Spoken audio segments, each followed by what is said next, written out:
Olá, meus amigos, tudo bem com vocês? Esse que vos fala é o irmão Eduardo. Com alegria estar com vocês mais uma vez para nós, então, darmos continuidade à nossa série do Peregrino. Desde já eu peço então que você curta esse vídeo, compartilhe e também se inscreva no nosso canal Refletindo a Mente de Cristo lá no Facebook. A inscrição está desse lado aqui, ó, da tela, ó, se você quiser, ó, e lá no YouTube, você que é do Facebook, ó, desse lado da tela, ó, é só apontar a câmera com um leitor de QR Code e vai sair lá no canal. Você pode se inscrever lá no canal, no YouTube Refletindo a Mente de Cristo. Tem bastante material, tem bastante conteúdo bíblico, cristão. Eu sou um cristão, fui salvo pelo Senhor em 2003, então tem 22 anos que o Senhor me salvou, e tenho uma trajetória aí servindo ao Senhor, e sempre meu intuito foi pregar o Evangelho.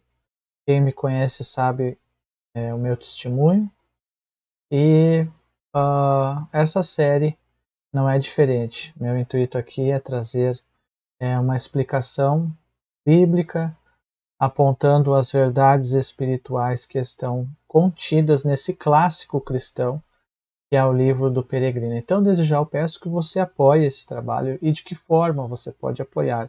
Se inscrevendo então no nosso canal no YouTube, Refletindo a Mente de Cristo. E também aqui no Facebook você pode curtir, comentar e compartilhar também. Ok? Então nós vamos dar continuidade à nossa série, onde cristão e fiel estão na feira da vaidade. É a parte 2, então, de cristão e fiel na feira da vaidade.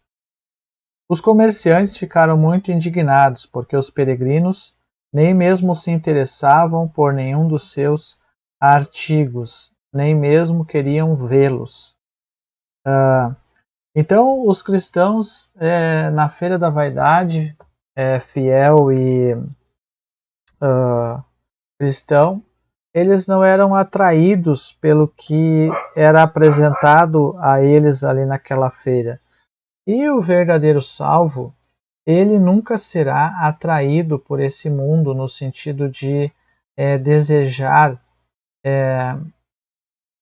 em demasia as coisas desse mundo. Pelo contrário, o verdadeiro salvo, ele não se apegará às coisas desse mundo. Vejamos o que diz em 1 João, capítulo de número 2 e verso de número 15 e 17.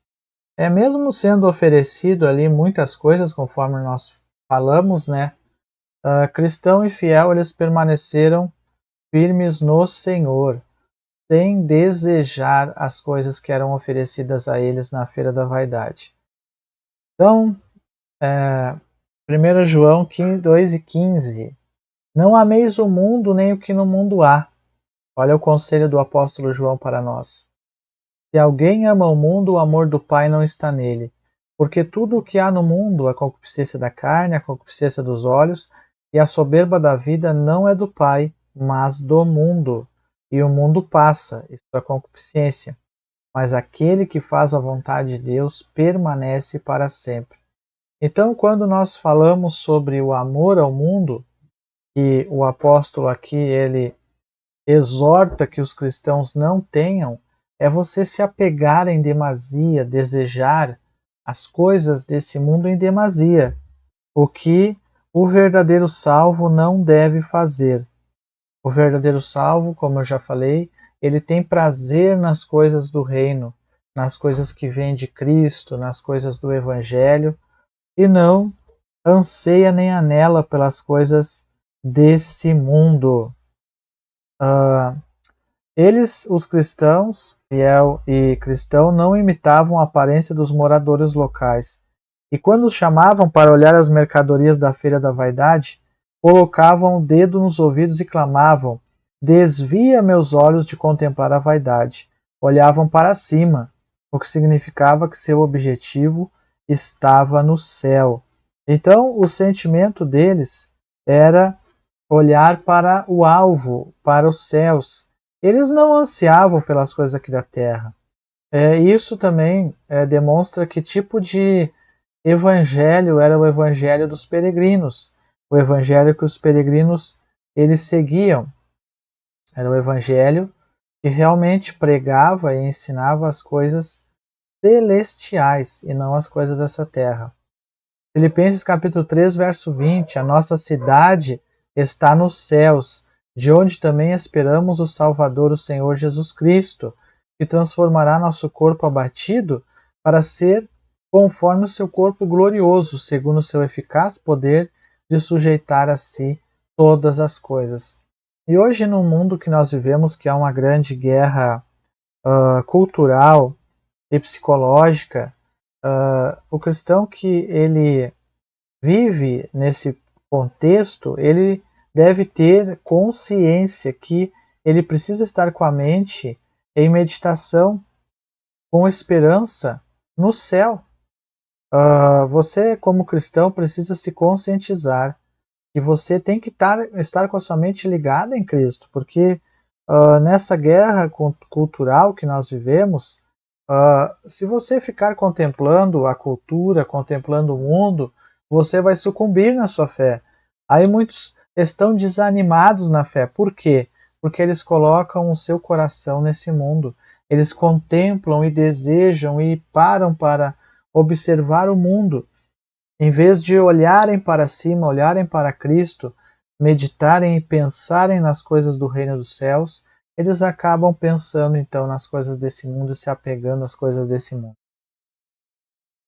E tudo que você manter o seu pensamento se tornará seu objetivo primordial. Então, naquilo que você mais pensa, será aquilo que vai mais governar o seu dia a dia. Então, se a sua mente é carnal, a carnalidade, obviamente, vai governar o seu dia a dia. Isso passa também por aquilo que você vê, por aquilo que você ouve. Você acha que é possível um cristão se manter espiritual ouvindo música mundana? Assistindo diariamente seriados mundanos? Filmes mundanos? Tudo bem, nós sabemos que tem filmes que tem uma história por trás, que tem uma lição de moral, mas o verdadeiro prazer e alegria do cristão não deve estar nessas coisas. Porque se você se manter focado nessas coisas, como você manterá a sua mentalidade espiritual focada nas coisas lá de cima, fugindo das coisas do mundo? É impossível. Salmo 119, verso 37. Desvia meus olhos de contemplar a vaidade e vivifica-me no teu caminho. Certo homem, notando a maneira de agir dos homens, dos peregrinos na cidade da feira da vaidade, falou em tom de zombaria: o que vocês querem comprar? Eles olharam para ele e responderam: compramos a verdade. A única mercadoria que cristão e fiel queriam comprar na feira da vaidade era a verdade. E será que tinha a verdade para vender na feira da vaidade? É óbvio que não, né? Provérbios 23 e 23. Compra a verdade, não há vendas, e também a sabedoria, a instrução e o entendimento. Eles desejavam isso. Por acaso, nesse mundo existe isso? Nessa grande feira da vaidade global, existe a verdade? É óbvio que não, né? É óbvio que nesse mundo que vivemos, a verdade é uma coisa que é escassa, não existe. Tem muita gente que jura de pé junto que é verdadeira, mas o ser humano é falho, o ser humano é limitado, o ser humano ele busca sempre a seu bel prazer justificar o seu estilo de vida e se autopromover, se autojustificar perante os homens. Por acaso existirá um ser humano verdadeiro? Então, nesse mundo não há. Então, quando eles disseram que comprariam a verdade, lhes deu para aqueles da feira mais motivo para desprezar os dois homens. Alguns zombaram deles, outros os repreenderam e alguns queriam atacá-los. Finalmente, isso causou uma grande comoção, transformando a feira em uma desordem total. Então aconteceu uma desordem ali na feira porque peregrinos estavam pregando o evangelho. E isso incomodou o adversário. Sempre que o evangelho é pregado, acontece uma comoção nesse mundo, porque o mundo jaz no maligno. Mas aqueles que dentre os quais o Senhor tem um plano de chamar e salvar, eles são com certeza alcançados, né? Alcançados pela mensagem. Veja o que aconteceu ali com o apóstolo Paulo pregando o evangelho na cidade de Éfeso ali. O apóstolo Paulo estava pregando ali e ao pregar o evangelho ali houve um tumulto também. Houve uma grande libertação naquela cidade, mas houve também um tumulto ali. Muitos dos que seguiam artes mágicas trouxeram seus livros e queimaram na presença de todos. Olha o Senhor fazendo a obra. Olha o Senhor libertando e transformando. Assim a palavra do Senhor crescia e poderosamente prevalecia.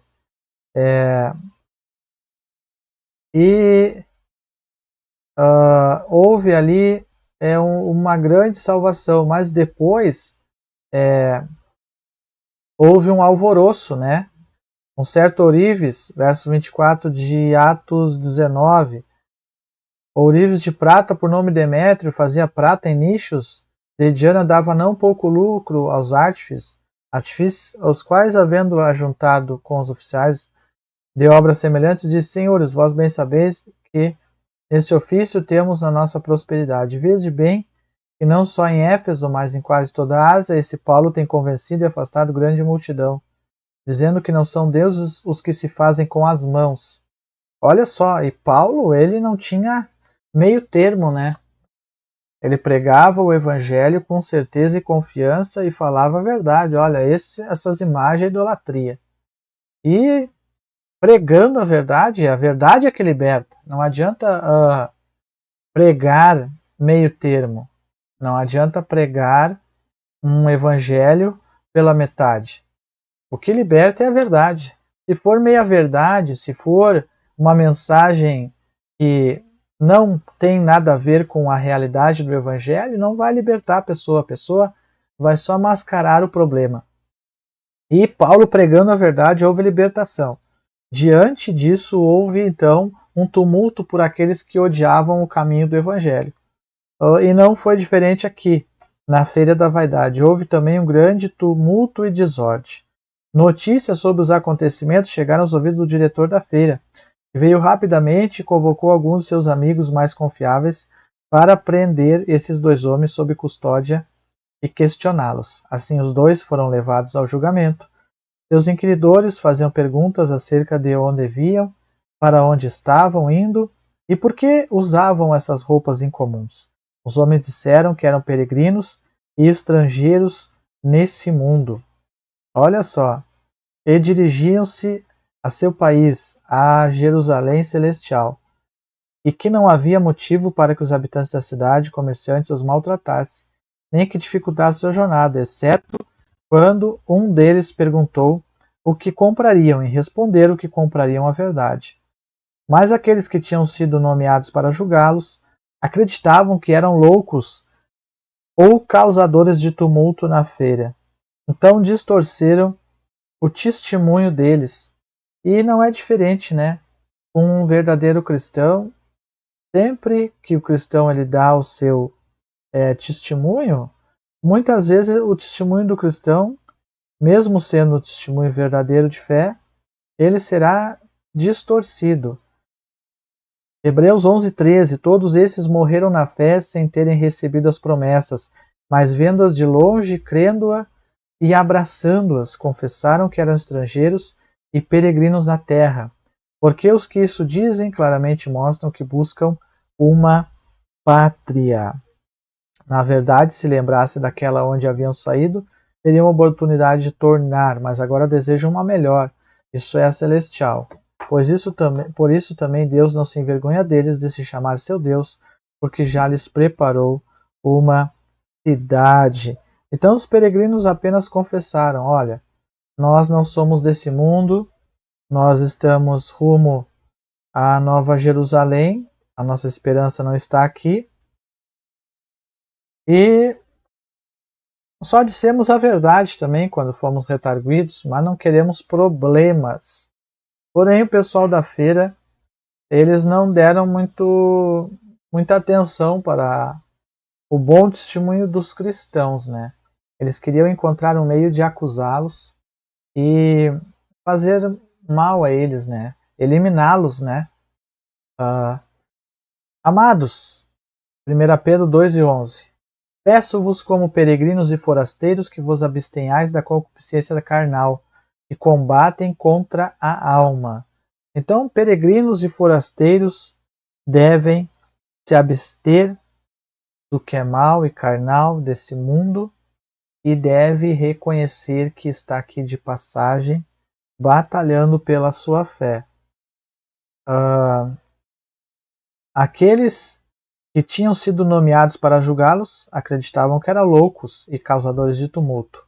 Bateram neles, sujaram com terra e colocaram em uma prisão para servir de exemplo para todos os que estavam na feira. Ficaram lá por algum tempo e foram objetos de diversão, malícia ou vingança dos homens, enquanto o responsável pela feira zombava de tudo o que estava acontecendo com eles. Mas como o cristão e fiel foram pacientes e não retribuíram mal com mal, então veja, cristão e fiel, eles foram pacientes, sofrendo, né, sendo maltratados, mas deram um bom testemunho, né? Vejamos o que diz em 1 Pedro, capítulo 3, verso 9. Não tornando mal por mal ou injúria por injúria, antes pelo contrário, bem dizendo, sabendo que para isso fosse chamados, para que por herança alcanceis a bênção. Eles não tomaram mal por mal, não retribuíram injúria por injúria, em vez disso responderam com palavras bondosas à maldade e aos ferimentos recebidos. Alguns homens da feira, vendo isso, ficaram mais atentos e menos preconceituosos que os demais e começaram a repreender e culpar os mais perversos. Começaram a repreender aquele tipo de pessoa que começou o tumulto, né? Porque havia alguns que, né, estavam vendo bom testemunho e estavam, de certa forma, dando crédito, então. E uma coisa que nós devemos ressaltar aqui é que, diante do bom testemunho, né, sempre pessoas verão, né? Sempre, através do bom testemunho do cristão, Deus ele convencerá pessoas. Ainda que sabemos que uma grande maioria será aqueles que vão escarnecer, vão fazer pouco caso, vão perseguir, mas existe sim uma pequena parcela que o Senhor despertará para crer, para dar crédito àquilo que está sendo transmitido pelo salvo. E essas pessoas, sim, o Senhor, ele poderá então convencê-las, se assim o Senhor quiser, na sua soberania, com respeito ao caminho da salvação. Então, qual é a mensagem para nós? A mensagem para nós é o seguinte: mantenhamos-nos firmes, dando o testemunho da nossa salvação em Cristo, o testemunho do Evangelho, porque Deus ele precisa que nós, como cristãos, testemunhemos do Evangelho para que, através do nosso testemunho, almas sejam alcançadas. Deus, ele usa homens, escolheu o Senhor usar homens. E mulheres para pregar, para testemunhar acerca do Evangelho. Jesus ele fala: ide por todo mundo e pregai o Evangelho a toda criatura. Então, quem será usado? Eu, você, aqueles que estão pregando o Evangelho. E Deus, ele chama-nos a esse compromisso, porque devemos entender que diante desse chamado, não depende de nós o convencer pessoas e salvar. Depende só de nós entendermos que devemos fazer a nossa parte de acordo com as forças que Deus nos der e a capacidade que vem dele. Porque o convencer, o salvar, o transformar, o regenerar, o justificar, o santificar, a obra do início ao fim de salvação, ela é do Senhor. É o Senhor que faz a obra. Então, nós devemos descansar nessa verdade e nos alegrar no Senhor, sabendo que toda a glória pertence a Ele e o que Ele assim quiser será feito para a sua glória. O povo, porém, avançou contra eles com muito mais ira, considerando-os tão maus quanto os homens na prisão, acusando-os de serem seus cúmplices. Então o povo não aceitou aqueles que tentaram defender cristão e fiel, que deveriam compartilhar suas desgraças. Em resposta, disseram que os homens estavam quietos e sóbrios, ou seja, cristão e fiel, e não queriam prejudicar ninguém, que havia muitos outros que comercializavam na feira que mereciam ser colocados na prisão, mais do que os 2 homens que eles tinham maltratado. Isso fala da injustiça, né? Quanta gente que muitas vezes perante a sociedade é tida por boa, mas que são pessoas terríveis, né? E hoje em dia nós vivemos nessa inversão de valores, né? Que às vezes um bandido, uma pessoa que pratica vários atos maus na sociedade, ela é tida como uma vítima, digamos, né? E aquela pessoa que muitas vezes está pregando o Evangelho, está falando do amor de Cristo, está vivendo piamente como salvo, a sociedade às vezes olha para essa pessoa com maus olhos, né? Olha para essa pessoa cristã com um sentimento de perseguição, de aversão a essa pessoa, de rejeição, mas aqueles lá não, os que são os bandidos, os criminosos ou aquelas pessoas que fazem coisas terríveis na sociedade são tidas pela sociedade como vítimas. É o que nós chamamos, né? Chamar o mal de bem e o bem de mal. Somente Deus para abrir os olhos de uma sociedade como essa. E não há nada novo, como diz o autor em Eclesiastes, debaixo do sol. Lá no tempo do início, né, em Gênesis, era assim. Deus viu, no tempo de Noé, a maldade no coração da humanidade.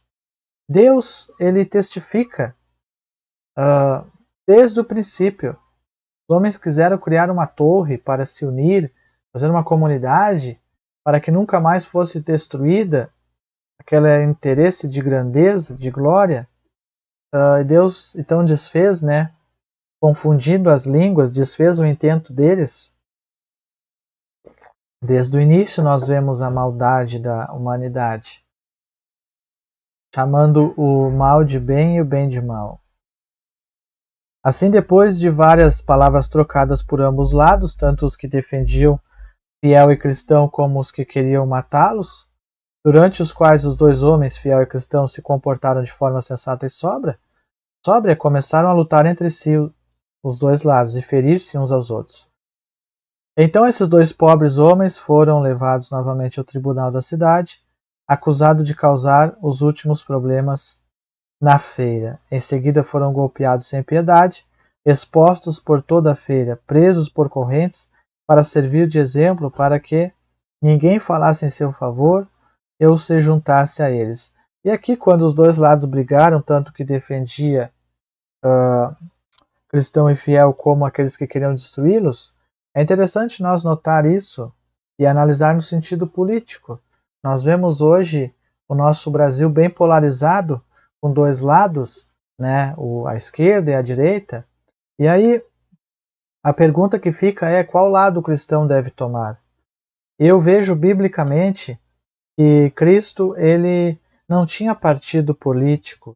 Quando ele foi indagado sobre o tributo e sobre essa questão, o Senhor diz, olha, dai a César o que é de César, a Deus o que é de Deus.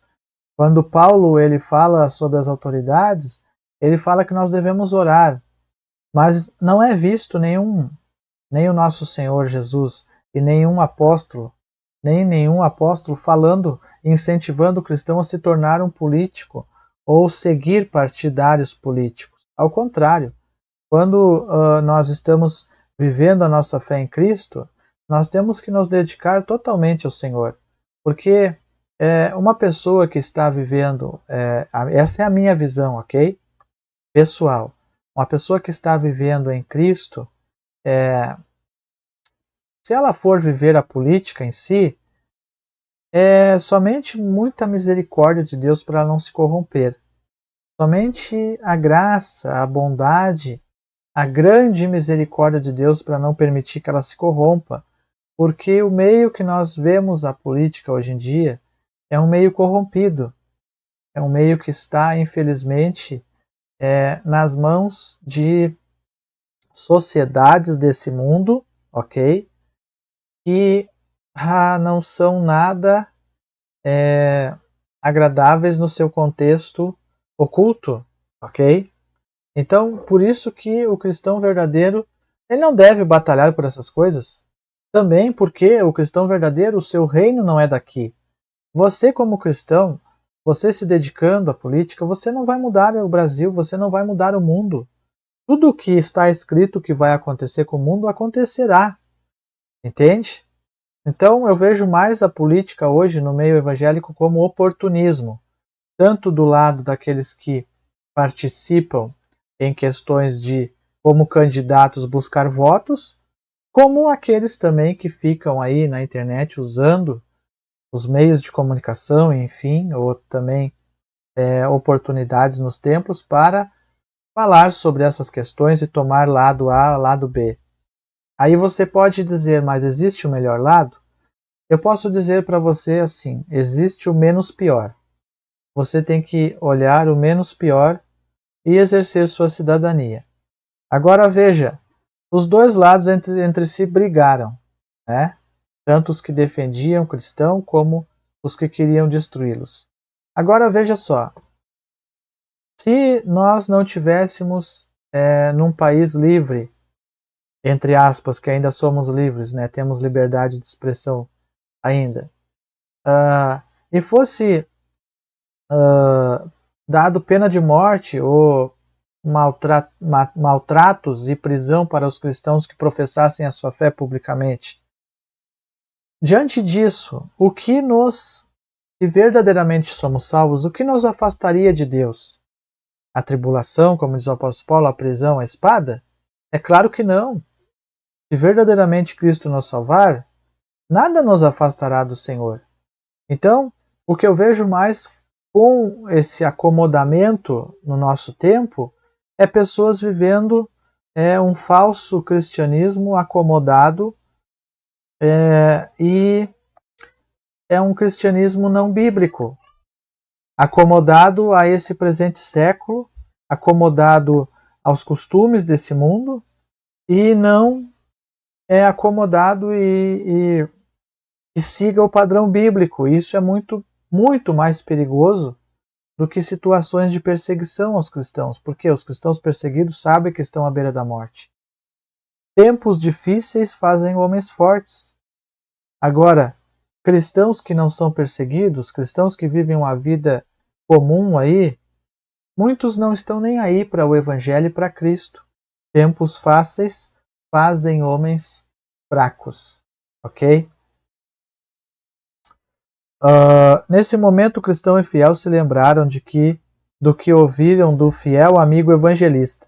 e fortaleceram-se, pois o sofrimento confirmava o que o evangelista tinha dito que lhes aconteceria. E aqui completa o que eu estava falando. Por quê? Porque em nenhum momento o pregador evangelista pregou facilidade para eles. O evangelista, como um fiel pregador do evangelho, ele pregou a realidade. Olha, vocês vão sofrer. Tem uma cruz para vocês carregar.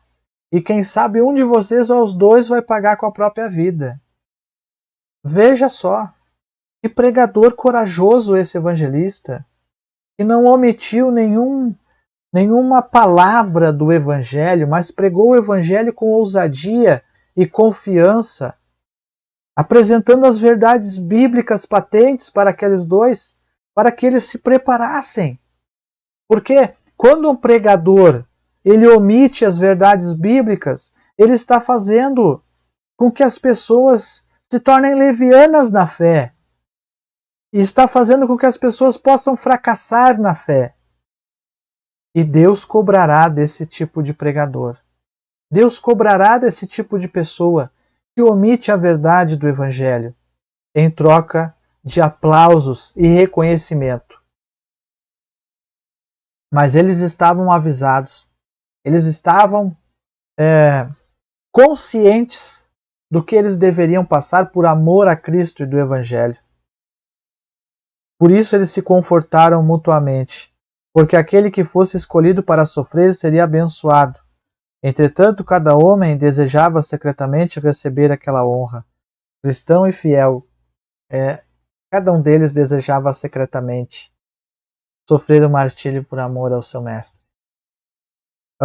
No entanto, se comprometer a submeter-se à vontade do sábio dos sábios, aquele que governa todas as coisas. Estavam resignados sob sua atual condição, até que sua vontade futura fosse cumprida. E aqui então vai entrar na parte do julgamento, né? A parte 13, então, de cristão e fiel na cidade da Feira da Vaidade. Então esse foi mais um vídeo, né? Que tratou então, que falou sobre a história do peregrino, né?